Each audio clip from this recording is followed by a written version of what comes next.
Shalom saudaraku yang terkasih, kembali lagi kita merenungkan kebenaran firman Tuhan yang terambil di dalam 1 Yohanes pasal 5 ayat 17. Beginilah firman Tuhan.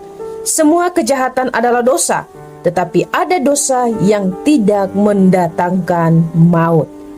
Judul renungan hari ini, dosa yang tidak mendatangkan maut. Mungkin ketika kita mendengar topik pada hari ini, kita akan bertanya dan berpikir, wah, berarti ada dosa yang tidak mendatangkan maut. Apakah ini kesempatan bagi saya untuk terus hidup di dalam dosa? Saudaraku yang terkasih, sebelum kita berpikir lebih jauh untuk hal itu, mari kita melihat bahwa surat Yohanes ditulis oleh Rasul Yohanes sendiri. Ditulis karena ada banyak sekali ajaran-ajaran yang salah, atau ada banyak guru-guru palsu yang ingin menyesatkan jemaat pada saat itu. Namun, di dalam bagian ini, tujuan Rasul Yohanes menulis surat ini tidak lain supaya jemaat jangan berbuat dosa lagi. Nah, mengenai topik pada hari ini berbicara dosa yang tidak mendatangkan maut. Kita tahu bahwa semua dosa sama di mata Tuhan.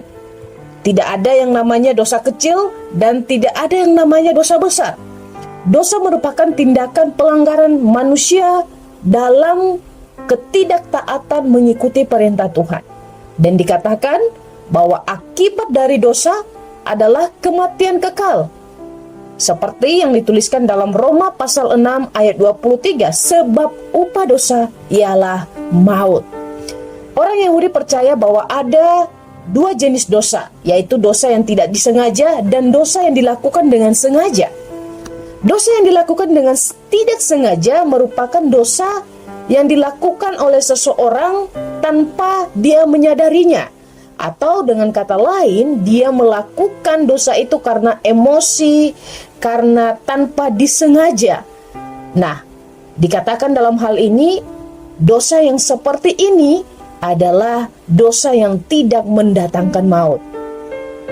Mengapa?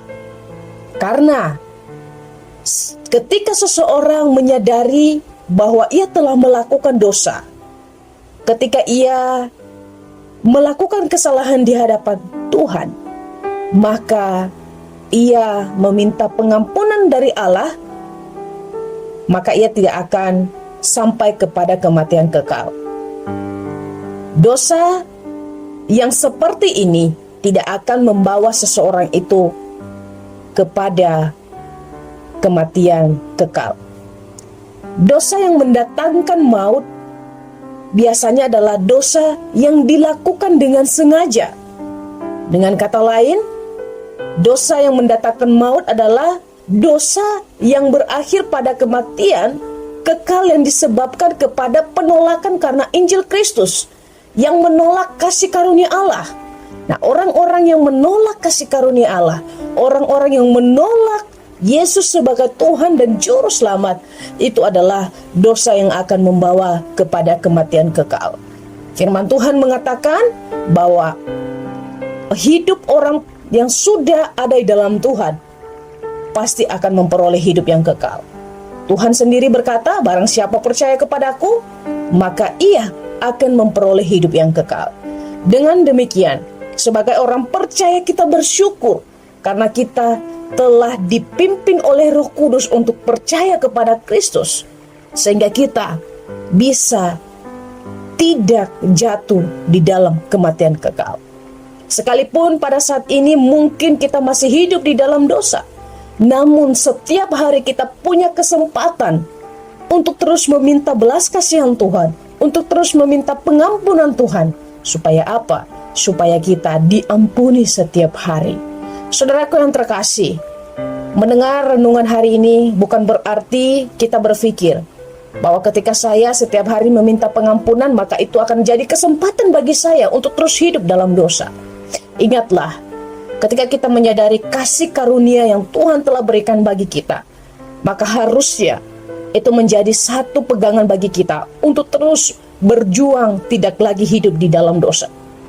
Kalau kita ingin berjuang, saya mau katakan jangan berjuang sendiri, tapi berjuanglah bersama Allah Roh Kudus yang ada di dalam diri kita, sehingga nama Tuhan dipermuliakan. Biarlah firman Tuhan ini menjadi kekuatan bagi kita, dan nama Tuhan terus dipermuliakan. Amin.